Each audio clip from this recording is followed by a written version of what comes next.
सुमिता ने हमें बहुत अच्छे से रिवाइज करके बताया बोट पास टाइम कृष्णा का और राधा रानी का, जहाँ पे राधा रानी और सारी सखियां जा रही थी मक्खन वगैरह बेचने के लिए मथुरा, लेकिन एज यूजुअल कृष्णा को पसंद नहीं कि गोकुल से या बरसाने से कोई भी जाए कंस के राज्य में बेचने के लिए।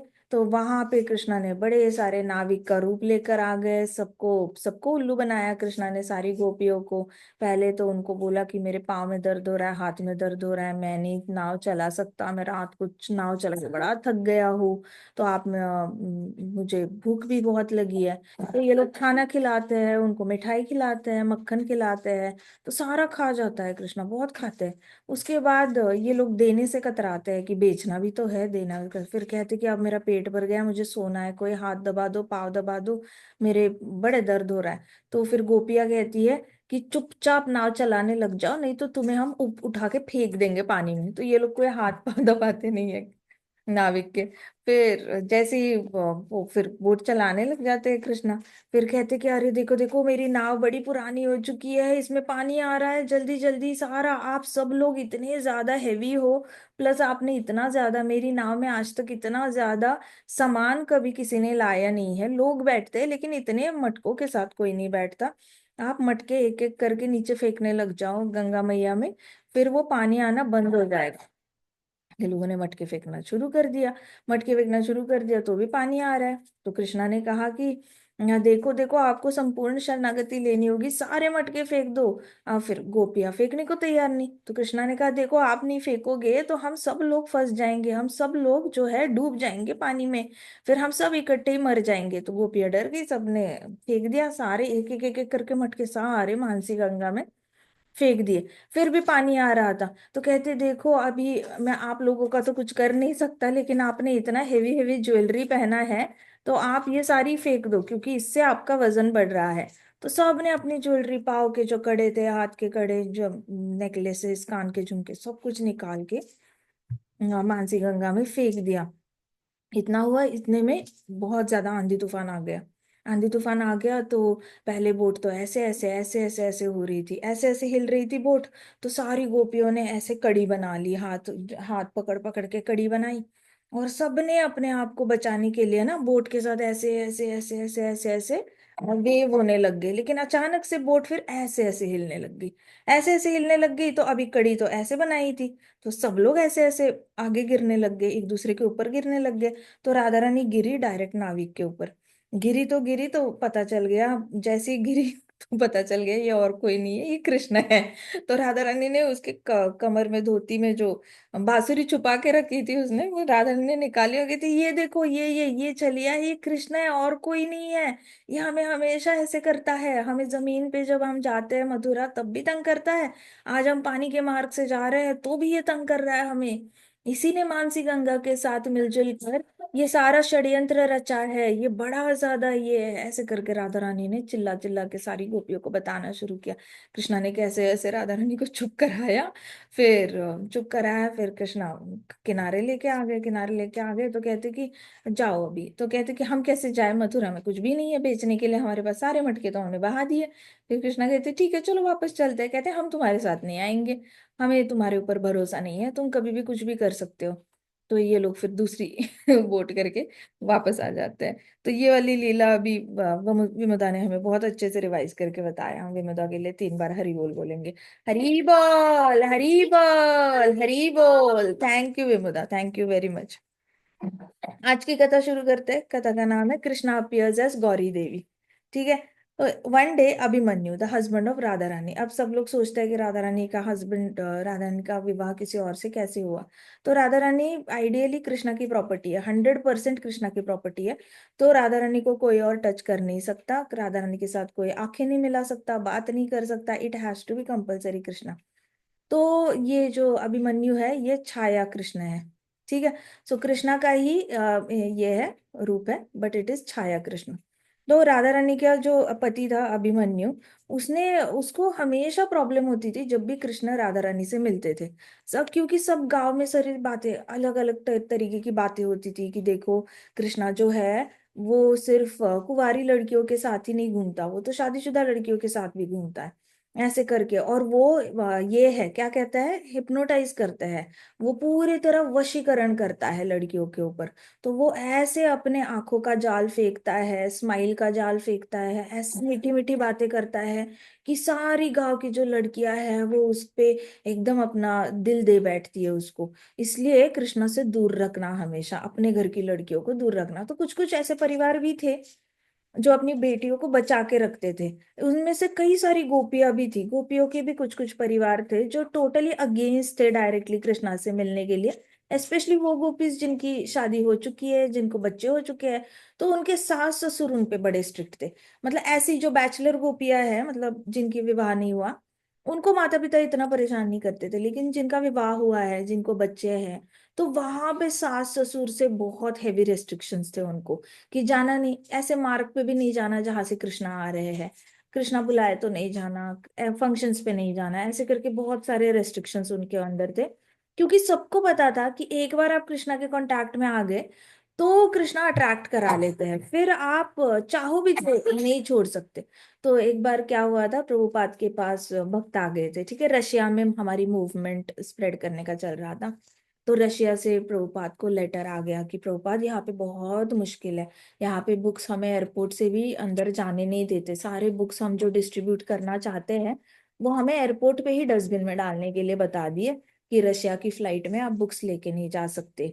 फिर आप अपना सनातन धर्म का अटायर नहीं पहन सकते, तो हमें धोती वोती पहनकर जाना अलाउड नहीं था। तो हमें बोला गया कि आप नहीं, आप ऐसे अपना अपना एक नया शुरू कुछ करके नहीं जा सकते। तो रशिया में हम यहाँ पे वेस्टर्न कपड़ों में ही आए हुए हैं, हमें तिलक लगाना अलाउड नहीं है, हमें धोती पहनना अलाउड नहीं है, बिंदी लगाना अलाउड नहीं है, फिर हमें ऐसा कुछ भी अलाउड नहीं है, तो बहुत मुश्किल होने वाली है प्रभुपाद। तो प्रभुपाद ऐसे लेटर पढ़ रहे थे, तो प्रभुपाद हंसे और कहते कि इनको पता नहीं है अभी कि कृष्णा कितने ज्यादा अट्रैक्टिव है। एक बार कृष्ण को ये वर्ड सुन ले तो वो हमेशा हमेशा के लिए अट्रैक्ट हो जाता है कृष्णा से, फिर वो कृष्णा के चंगुल से बच नहीं सकता। तो प्रभुपाद के पास जो ब्रह्मचारी उनको सर्व करते थे, प्रभुपाद ने लेटर ड्राफ्ट करवाया, उनको बता दिया कि उनको बोलो कि कैसे वैसे सिर्फ कृष्ण ये नाम वहां के लोगों के कान पे पड़ने दो। फिर कृष्णा अपने आप ही मनमोहक है, कृष्णा पूरी तरह मोह लेते हैं। सो वो मोह लेंगे सबको, वो अट्रैक्ट कर लेंगे, इतना चिंता करने की कोई जरूरत नहीं है। तो जिस तरीके से प्रभुपाद ने बहुत ही लाइटली इसका लेटर का रिस्पॉन्स किया था, देखा जाए तो बहुत बड़ी वो कम्युनिस्ट कंट्री है, तो इट इज वेरी रिस्की, वहां पे तो बंदूकें चलती है, मतलब at a drop of the hat बंदूकें चलती है, हर एक के घर में गन्स होता है, and it was very risky. और बुक्स अगर आप एक्सपोर्ट ही नहीं कर सकते वहां पे, तो डिस्ट्रीब्यूट क्या करोगे। तो वहां पे भक्तों को फिर गराज में अंडरग्राउंड अपनी पब्लिशिंग पूरी मशीन ये करनी पड़ी। मैं जो मशीनरी होती है बुक पब्लिशिंग की, वो सारी प्रिंटिंग मशीन्स खरीदनी पड़ी, और अलग से प्रिंट करने पड़े वहां पे बुक्स, क्योंकि एयरपोर्ट से तो पॉसिबल ही नहीं था। बट प्रभुपाद का एक लेटर जिसमें कृष्णा अट्रैक्ट्स, ये वाला जो था, वो इनको ज्यादा, इतना ज्यादा उनके दिल पे बात लग गई कि उनको इतना भरोसा हो गया कि एक बार कृष्ण ये नाम अगर पहुंच गया ना लोगों तक, तो वो अभी आज देखो कितने रशिया के लोग भक्त हैं, भक्ति में कोशिश कर रहे हैं आगे बढ़ने की। जितना भी कैसे भी बैकग्राउंड से आए, कोशिश करते हैं कि जितना सत्वगुणी बिहेव कर सके उतना करे, और फिर भक्ति में आगे बढ़े। तो अपनी तरफ से ये 100% अपना दे देते हैं। सब लोग कंडीशनड सोल्स होते हैं, लेकिन फिर भी वो अपनी तरफ से 100% देने का। और जितने से मिली, जितना मैंने इतना देखा है कि काफी सिंसियरली इनकी कोशिश रहती है भक्ति में आगे बढ़ने की। तो प्रभुपाद अगर ये रियलिटी एक्सपोज नहीं करते उनको कि कृष्ण के नाम में ही अट्रैक्शन है, तो हमें 100% फेथ होना चाहिए कि कृष्ण के नाम में बहुत ज्यादा हैवी अट्रैक्शन है। किसी के नाम में आपको एक बार कृष्ण उसके कान पे पड़ गया ना, फिर योर रोल इज डन। आपको टेंशन लेने की जरूरत नहीं कि घर में ये जाप नहीं कर रहा, घर में वो जाप नहीं कर रहा, क्यों नहीं कर रहा, ये वो सारी चिंता करने की कोई जरूरत नहीं है। एक बार कान पे पड़ गया, अब कृष्णा ने उसको ऐसे मोह लेना है कि कृष्णा उसको छोड़ ही नहीं सकते, चाहे वो छूटने की कोशिश करे।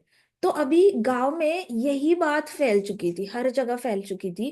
कृष्णा बड़े होने के बाद, खासकर जब गोपियों का विवाह हो गया था, तो उसके बाद कि कृष्ण मोह लेते हैं, हर लेते हैं, मोह लेते हैं, हर लेते हैं, तो अभिमन्यु को बड़ी प्रॉब्लम थी इससे। अभिमन्यु वॉज वर्किंग अंडर कंसा, ठीक है। तो अभिमन्यु जो होता है कंस की आर्मी में काम करता था। तो इसको तो ऑब्वियसली कंस हेट्स कृष्णा, तो कंस की army will also hate Krishna, they will not like at all कि कोई भी कृष्ण का ये करे, तारीफ करे या फिर प्रशंसा करे। तो अभिमन्यु को जब पता चला कि राधा रानी और कृष्णा कभी कभी मिलते हैं, ऐसे रूमर्स रूमर्स हो रहे हैं, उसको ऐसे गारंटी नहीं पता थी, लेकिन उसको बस रूमर्स सुनाई देते थे कि कभी कभी राधा रानी कृष्ण से नहीं मिलती, लेकिन कृष्ण खुद ही राधा रानी के सामने आ जाते हैं, उसके रास्ता काटते हैं, उसको तंग करते हैं, उससे बात करने की कोशिश करते हैं। और राधा रानी तो बहुत अपनी तरफ से तो बहुत रूड होती है, लेकिन पता नहीं कब राधा रानी भी फिसल जाए, कब राधा रानी को भी वो मोह ले। वो तो है ही ऐसा मायावी, जो आंखों में आंखें डाल के अपना बना लेता है दूसरों को। तो अभिमन्यु बहुत ज्यादा इनसिक्योर फील करता था राधा रानी के कृष्णा को लेकर। राधा रानी से इतनी बड़ी कंप्लेन नहीं थी, he never tortured Radha Rani ऐसा, बट कृष्णा से बहुत बड़ी कंप्लेन थी, क्योंकि हमेशा कृष्णा ही दिखते थे राधा रानी को अप्रोच करते हुए, ऐसे दिखता नहीं था कि राधा रानी अप्रोच कर रही है कृष्णा को। तो ये सारी न्यूज जब आई तो अभिमन्यु ने डिसाइड किया कि वो मूव मूव करेगा, मथुरा को ट्रांसफर ले लेगा अपनी। तो उसने कंस से बात कर ली, वहां पे जो सीनियर होते हैं आर्मी में उनसे बात कर ली, अपना घर वर की अरेंजमेंट कर ली मथुरा में, और फिर बोला कि नहीं मैं फैमिली लेकर आना चाहता हूँ, पत्नी को लेकर आना चाहता हूँ। ऐसे वैसे करके फिर अपने घर में भी बात करी, तो घर वालों ने भी बोला कि हाँ तू लेके ही जा अपनी पत्नी को, जब तक 2-3 बच्चे नहीं होते तब तक वापस मत आना, ऐसे करके। तो ये सारी तैयारी हो गई, इसने सारा पैकिंग कर लिया, बैलगाड़ी थी, बैलगाड़ी में सारा सामान भर दिया, और राधा रानी को लेकर जा रहा था। राधा रानी को जाना नहीं था, लेकिन राधा रानी क्या ही करे बेचारी, पति बोल रहा है तो सुन रही थी। तो पूरा प्लान किया उसने। फिर पूरन मासी के पास गए ये लोग आशीर्वाद लेने के लिए। तो पूरन मासी ने देखा कि ये शिफ्ट हो रहे हैं पूरी तरह, मतलब बरसाना रावल छोड़ के ही जा रहे हैं, ये लोग वापस नहीं आने वाले, ये मथुरा ही शिफ्ट होने वाले हैं। तो पूरन मासी ने कहा कि अरे तुम ऐसे रूमर्स पे ध्यान मत दो, ऐसे करके अभिमन्यु को बोला कि तुम्हें ऐसे इधर उधर जो फैलती है बातें का पीछे की, उस पे भरोसा नहीं करना चाहिए, तुम्हें अपनी पत्नी पे ज्यादा भरोसा होना चाहिए। तुम्हारी राधा रानी को लेकर जो भी बोला जाता है वो झूठ भी तो हो सकता है, तुम ऐसे डर के न मत भागो, ऐसे करके पूरनमासी ने बोला कि ये सिर्फ रूमर्स है, इसमें कोई सच्चाई नहीं है, ऐसे कहा।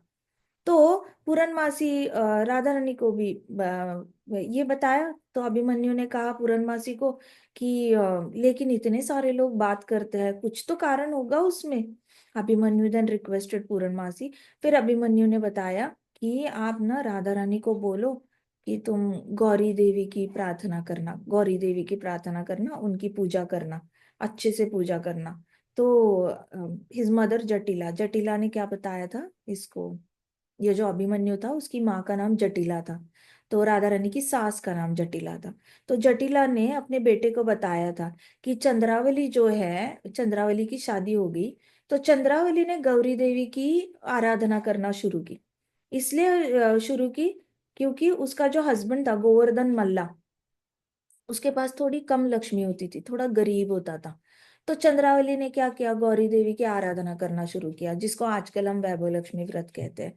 तो वो गौरी देवी की आराधना साधना करना शुरू किया, पूजा करना शुरू किया हर रोज। और वो पूजा करने से गोवर्धन मल्ला अचानक से ओवरनाइट रिच हो गया था, श्रीमंत हो गया था, बहुत ज्यादा पैसा आ गया था गोवर्धन मल्ला के पास। तो जटिला ने इसको बताया अभिमन्यु को कि तू भी बता अपनी पत्नी को गौरी देवी की आराधना करने के लिए, हो सकता है तुझे भी कंस की आर्मी में प्रमोशन मिल जाए, तू थोड़े से ऊपर के ओहदे में चले जाए, हमारे पास ज्यादा पैसा आ जाए। तो अभिमन्यु ने पूरनमासी को बोला आप राधानी को बोलो ना गौरी देवी की पूजा करने के लिए। तो पूरनमासी ने बोला हाँ हाँ तुम गौरी देवी की पूजा किया करो, क्या बुरा है अपने पति का अच्छा देखने में, अगर पति का अच्छा हो रहा है तो पत्नी ने पूजा तो करनी चाहिए, एक दूसरे के लिए पति पत्नी पूजा नहीं करेंगे तो कौन करेगा। तो राधा रानी कहा ठीक है जी, मैं करती हूँ। इस अरेंजमेंट से राधा रानी के लिए फिर सारी सामग्री जो थी गौरी देवी की पूजा की, वो सारी इकट्ठा करी गई, और राधा रानी को बोला गया कि आज से तुम पूजा करना। तो एक दिन क्या हुआ कि वो पूजा के लिए जा रही थी, गौरी देवी की पूजा के लिए जा रही थी। तो गौरी देवी का मंदिर है वहां पर, तो वहां पे जा रही थी वो पूजा करने के लिए। ऐसे हाथ में थाल लेके जा रही थी, थाल के ऊपर ऐसे हार था, फूलों का हार था, दिया था, सब कुछ था, और फिर उसके ऊपर कपड़ा डाला हुआ था।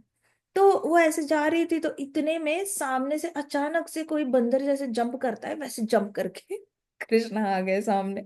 तो कृष्णा सामने ही ऐसे जंप करके, कहीं से कृष्णा ने पेड़ से जंप किया था, कहाँ से किया था, but Radha Rani startled, she just startled, ये क्या अचानक से, वो तो ऐसे सोच के जा रही थी मैं पूजा करने जा रही हूँ, हाथ में थाली है, थाली है, तो शी स्टार्टल्ड, ये क्या ऐसे करके। तो वो शी स्टार्टल्ड, कृष्णा ने हाथ ऐसे ऐसे करे हाथ, और ब्लॉक कर दिया, पूरा रास्ता ब्लॉक कर दिया राधा रानी को जाने का।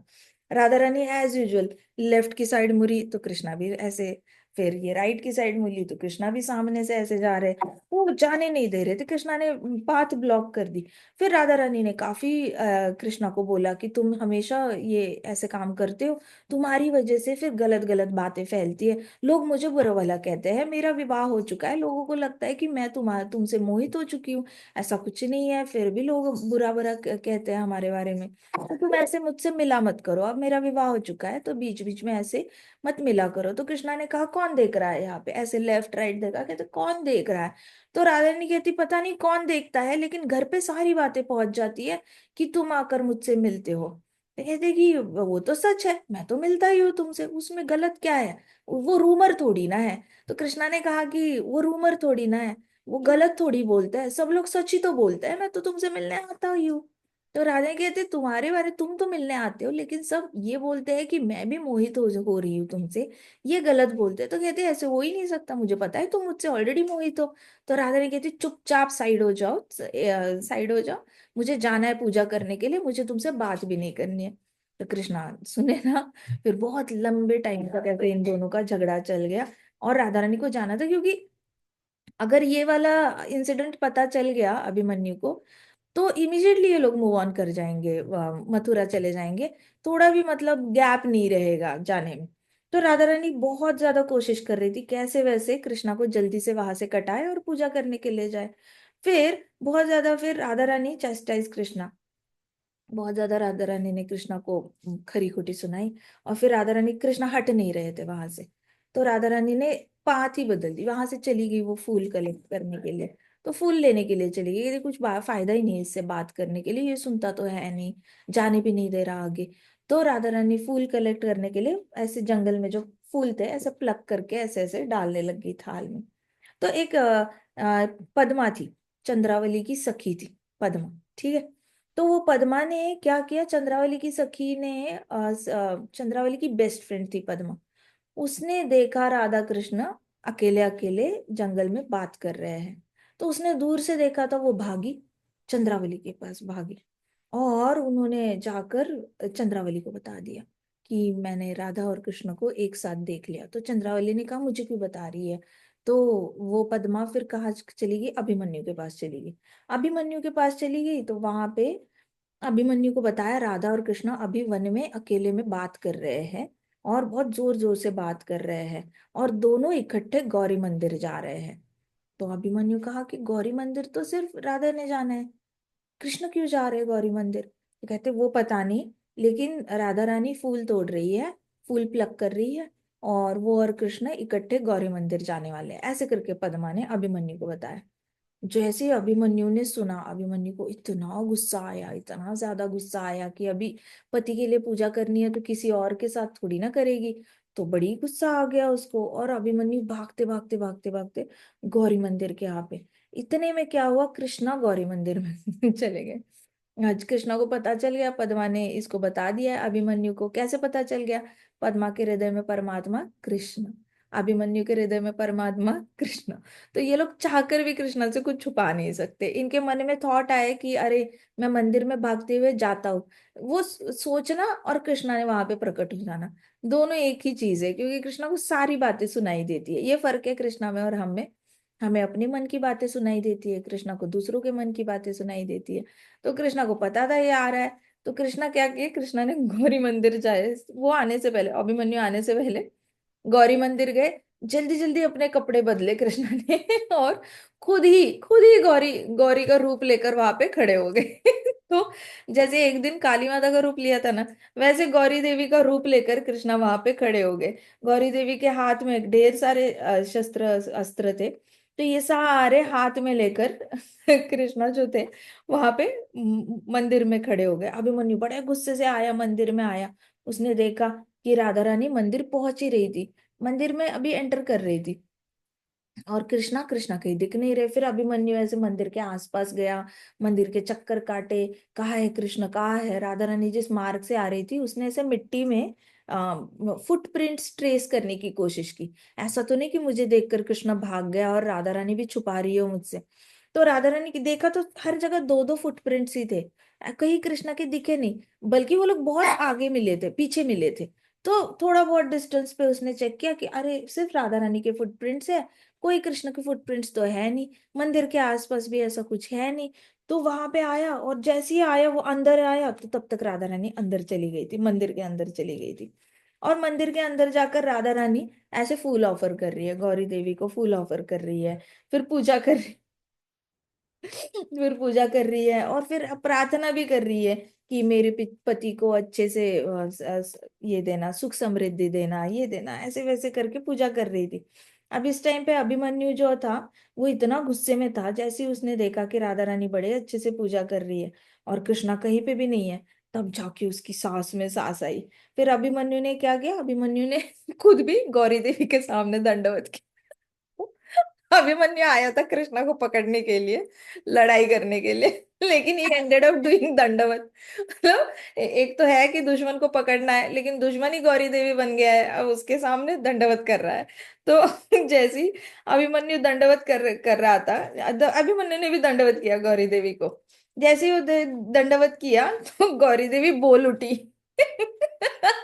गौरी देवी ने बोला, हे अभिमन्यु, तुम्हारी जान खतरे में है। जैसे ही अभिमन्यु ऐसे दंडवत करके उठा, आवाज कहाँ से आ रही है, गौरी देवी बोल रही है। गौरी देवी बोली कि हे अभिमन्यु, तुम्हारी जान खतरे में है, तुम जाओ वृंदा देवी के पास जाओ, वृंदा देवी तुम्हें समझाएगी कि तुम्हारी जान खतरे में कैसे है। तो अभिमन्यु ने राधा रानी को देखा, राधा रानी ने अभिमन्यु को देखा।